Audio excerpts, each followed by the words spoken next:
The city of Boston in the early 1960s was a place steeped in history, academic prestige, and quiet residential neighborhoods. Cobblestone streets and brownstone apartments painted a picture of a tranquil New England metropolis. However, beneath this historic charm, a profound and unprecedented shadow was about to fall over the city. Between June 1962 and January 1964, a series of tragic events unfolded that would forever alter the sense of security in Boston and the surrounding areas. 13 women lost their lives in a manner that baffled law enforcement and sent a wave of absolute terror through the community. This is the story of the investigation, the evolution of forensic science, and the long road to definitive justice in the case of the Boston Strangler. To understand the magnitude of this case, one must first understand the individuals who were lost and the immediate impact their losses had on the community. These were women from various walks of life, ranging in age from 19 to 85. They were students, nurses, seamstresses, and retirees. The first to be discovered was Anna Slezers, a 55-year-old seamstress who had survived profound historical hardships in Europe only to seek a peaceful life in America. Her life was characterized by resilience and a deep love for her children. When she was found to have suffered fatal injuries in her apartment in June 1962, the initial police theory leaned toward a tragic, isolated incident. But as the summer progressed, more women were discovered in similar circumstances.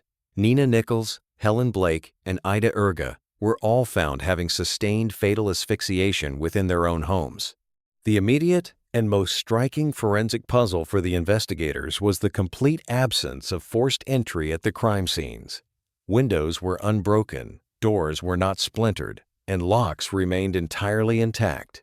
In the field of criminal psychology and police procedure, a lack of forced entry typically suggests one of two scenarios. Either the victim knew the perpetrator personally, or the perpetrator utilized a highly effective ruse to gain the victim's trust, convincing them to open their door to a stranger. Given the diverse backgrounds and ages of the victims, investigators quickly ruled out a shared personal acquaintance. The chilling reality set in that a highly deceptive individual was roaming the streets of Boston, possessing the psychological cunning to disarm the natural caution of these women. As the number of victims grew, a profound paralysis gripped the greater Boston area. The sociological impact on the community was staggering. Hardware stores completely sold out of deadbolts, chain locks, and window securing devices. Locksmiths worked around the clock, unable to keep up with the overwhelming demand. Women living alone adopted strict buddy systems, refusing to walk home unescorted. Deliveries from mail carriers, milkmen, and utility workers were met with intense suspicion and locked doors. The city was experiencing a level of collective trauma and paranoia that had rarely been seen in American history. The local authorities recognized that they were not just fighting a criminal, but a creeping hysteria that was fundamentally changing how the citizens of Boston lived their daily lives. The law enforcement response required a massive evolution in strategy. In the early 1960s, police departments operated largely in silos. Jurisdictions were strictly observed, and information sharing between neighboring towns or even different precincts within the same city was often slow and inefficient. The perpetrator, however, did not respect municipal boundaries. The incidents occurred across Boston, Cambridge, Lawrence, and Lynn. Recognizing the critical need for a unified front, Massachusetts Attorney General Edward Brooke took an unprecedented step. He consolidated the disparate investigations and formed a centralized task force, creating what became known as the Strangler Bureau. This decision was a landmark moment in American law enforcement. It acknowledged that complex, multi-jurisdictional crimes required a coordinated, centralized approach to data collection and analysis. The Strangler Bureau was placed under the direction of John S. Bottomley, and it immediately began compiling mountains of paperwork. Every tip, every suspect interview, and every piece of circumstantial evidence was gathered into a single location. In an incredibly forward-thinking move for the era, the Bureau even employed the use of early computer technology. They utilized punch card systems to cross-reference thousands of suspect files, looking for patterns in behavior, geographic movements, and criminal histories. While the technology was primitive by modern standards, it laid the foundational groundwork for the complex digital databases that modern investigators rely upon today. Simultaneously, the Bureau turned to the burgeoning field of criminal profiling. They consulted with medical professionals, psychiatrists, and early behavioral analysts, including Dr. James Brussel, a pioneer in the field of psychological profiling. Dr. Brussel analyzed the crime scenes, noting the distinct manner in which the victims were left and the specific items utilized in the crimes. He theorized that the perpetrator was likely a seemingly ordinary man, someone who could blend seamlessly into the fabric of society without drawing attention to himself. The profile suggested an individual who might present himself as a blue-collar worker, a maintenance man, or a delivery person, utilizing an aura of mundane authority to bypass the victim's security measures. This psychological insight helped shift the focus of the investigation from looking for an obvious societal outcast to scrutinizing individuals who possessed a deceptive veneer of normalcy. Despite these innovative efforts, the physical evidence of the 1960s severely limited the investigation. Crime scene processing at the time relied heavily on fingerprinting, blood typing, and rudimentary hair and fiber analysis. The concept of deoxyribonucleic acid, or DNA profiling, was still decades away from being utilized in a court of law. Investigators meticulously dusted for fingerprints at every scene, but the perpetrator was incredibly careful, leaving behind almost no usable prints. The investigators were forced to rely on circumstantial evidence, witness descriptions of suspicious individuals in the neighborhoods, and the hope that the perpetrator would eventually make a critical error. That critical shift in the case did not come from a breakthrough at a homicide scene, but rather from a completely separate series of offenses. In late 1964, a man named Albert DeSalvo was apprehended by authorities. DeSalvo was a blue-collar worker with a troubled background and a documented history of breaking and entering. At the time of his arrest, he was entirely suspected of being the so-called Green Man, an individual responsible for a series of home invasions and assaults across multiple jurisdictions. These crimes involved the perpetrator entering homes, restraining the occupants, and fleeing the scene. The tactics utilized in these home invasions demonstrated a disturbing level of comfort with entering occupied dwellings, mirroring the psychological profile of the individual the Strangler Bureau was desperately hunting. DeSalvo was sent to Bridgewater State Hospital for psychiatric evaluation. It was within the walls of this institution that the trajectory of the investigation fundamentally changed. While housed at Bridgewater, DeSalvo began to speak with a fellow inmate named George Nasser. During their conversations, DeSalvo allegedly began to recount highly specific details about the unsolved homicides that had paralyzed Boston. Recognizing the monumental significance of these claims, Nasser contacted his attorney, a young and ambitious lawyer named F. Lee Bailey. Bailey visited Bridgewater and began conducting extensive interviews with Albert DeSalvo. During these interviews, DeSalvo provided an extensive and deeply detailed confession to the 13 homicides. For investigators listening to the recordings and reading the transcripts, the confession was a complex puzzle. On one hand, DeSalvo demonstrated an uncanny knowledge of the crime scenes.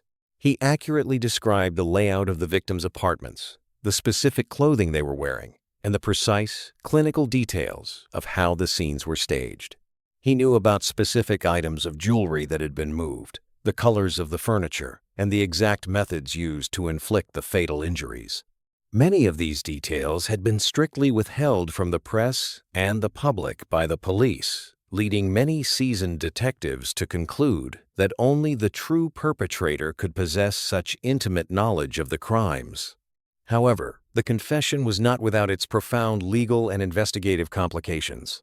Despite his detailed admissions, there was a glaring absence of physical evidence linking DeSalvo directly to the crime scenes. No fingerprints definitively matching DeSalvo had been recovered from the apartments. Furthermore, the legal environment surrounding confessions was incredibly stringent. DeSalvo had confessed under specific conditions, and his defense attorney, F. Lee Bailey, was formulating a complex legal strategy. Bailey intended to use the confessions to demonstrate that his client was deeply psychologically disturbed, hoping to secure an insanity defense that would keep DeSalvo in a medical facility rather than a traditional penitentiary. The resulting legal proceedings were highly unusual. Because the physical evidence was lacking for the homicides, the state made the strategic decision to prosecute Albert DeSalvo for the extensive series of Green Man home invasions and assaults for which they had overwhelming evidence, including victim identifications. F. Lee Bailey attempted to introduce the homicide confessions during this trial to bolster the insanity defense, arguing that a man capable of such acts was fundamentally lacking criminal responsibility due to severe mental illness. The court, however, maintained a strict focus on the charges at hand. In 1967, Albert DeSalvo was found guilty of the Green Man offenses and sentenced to life in prison. He was never formally charged or tried in a court of law for the 13 homicides that comprise the Boston Strangler case. Albert DeSalvo was transferred to the maximum security state prison in Walpole, Massachusetts. His time in the penal system was marked by a brief, heavily publicized escape, followed by his swift recapture. Then, in 1973, the story took another dark turn. Albert DeSalvo was discovered having suffered fatal injuries in the prison infirmary, the victim of an unsolved homicide within the prison walls. With his death, the primary suspect was gone, and the formal legal avenue for trying him for the Boston homicides was permanently closed. For decades following his death, a heavy cloud of doubt and controversy hung over the case. While many investigators and members of the public believed the confessions were genuine, a growing chorus of skeptics began to question the narrative. Critics pointed out inconsistencies in DeSalvo's statements, suggesting he might have fabricated the confession to gain notoriety or financial benefit for his family through book deals. Some theorized that he had gleaned the withheld crime scene details from police files left unattended during interrogations or from other inmates. The families of several victims, desperate for the absolute truth, joined legal scholars and investigative journalists in demanding a thorough review of the case. They argued that without physical evidence, the true perpetrator or perpetrators might have escaped justice entirely. This era of uncertainty persisted for nearly 50 years. The case became a staple of true crime literature, a subject of intense debate in law schools, and a painful, unresolved chapter in the history of Boston. But while the legal case remained stagnant, the field of forensic science was advancing at an exponential, revolutionary pace. The rudimentary blood typing of the 1960s gave way to the discovery of DNA profiling in the 1980s. By the turn of the 21st century, forensic scientists had developed techniques so sensitive they could extract genetic material from microscopic biological samples left at crime scenes decades prior. The breakthrough that would finally bring absolute scientific clarity to the case centered on the final victim, Mary Sullivan. Mary was a 19-year-old woman who had moved to Boston from Cape Cod, full of aspirations and looking forward to her future. Her life was tragically cut short in January 1964. During the original investigation of her apartment, crime scene technicians had collected and meticulously preserved a blanket that contained biological evidence. For decades, this evidence sat in a climate-controlled evidence locker, waiting for technology to catch up to the mystery. In the early 2010s, cold case investigators and forensic scientists from the Boston Police Department and the State Crime Laboratory decided to apply the most advanced scientific techniques available to this preserved evidence. They utilized a specialized process known as Y-STR DNA analysis. Unlike standard DNA testing, which looks at the entire genetic profile, Y-STR analysis focuses specifically on the Y chromosome, which is passed down directly from father to son with very little mutation. This technique is incredibly valuable in cases where investigators need to trace a male lineage, especially when dealing with degraded or microscopic biological samples from historical cases. The forensic team successfully extracted a Y chromosome DNA profile from the biological evidence found on Mary Sullivan's blanket. The next monumental task was to compare this profile to the genetic lineage of Albert DeSalvo. Because Albert DeSalvo was deceased, investigators needed to obtain a DNA sample from a direct male relative to establish a familial match. In 2013, law enforcement officers conducted a discreet surveillance operation on a male relative of DeSalvo. They waited until the individual discarded a plastic water bottle in a public receptacle. Investigators legally retrieved the discarded bottle and transported it to the state crime laboratory for extraction. The forensic scientists swabbed the mouth of the water bottle, successfully extracting a DNA profile. When they compared the Y chromosome data from the relative's discarded bottle to the biological evidence preserved from the Mary Sullivan crime scene 50 years earlier, the results were definitive. There was a direct familial match. This provided law enforcement with the compelling circumstantial evidence they needed to take the final, unprecedented step in the investigation. Armed with a familial match, the district attorney's office petitioned the court for permission to exhume the remains of Albert DeSalvo. The goal was to obtain a direct, unquestionable DNA sample from DeSalvo himself to compare against the crime scene evidence. The exhumation was a solemn and highly secure operation, reflecting the immense historical weight of the moment. Forensic anthropologists carefully retrieved biological samples from the remains, which were then transported to 2 independent, highly accredited forensic laboratories for parallel testing. The scientific community and the public waited with bated breath as the laboratories conducted their analysis. The process involved extracting the degraded DNA from the bone fragments, amplifying the genetic markers using polymerase chain reaction technology, and sequencing the results. When the final reports were generated, the conclusion was absolute and mathematically staggering. The DNA extracted directly from the remains of Albert DeSalvo was a conclusive, direct match to the biological evidence recovered from the Mary Sullivan crime scene. The statistical probability of the DNA belonging to any other individual was calculated to be 1 in 220 billion. In July 2013, nearly 5 decades after the tragic events terrorized the city of Boston, law enforcement officials held a press conference to announce the results. The application of modern, cutting-edge forensic science had finally provided the definitive physical evidence that had been missing in 1964. The DNA match conclusively linked Albert DeSalvo to the tragic loss of Mary Sullivan, effectively validating the detailed confession he had provided to F. Lee Bailey so many years prior.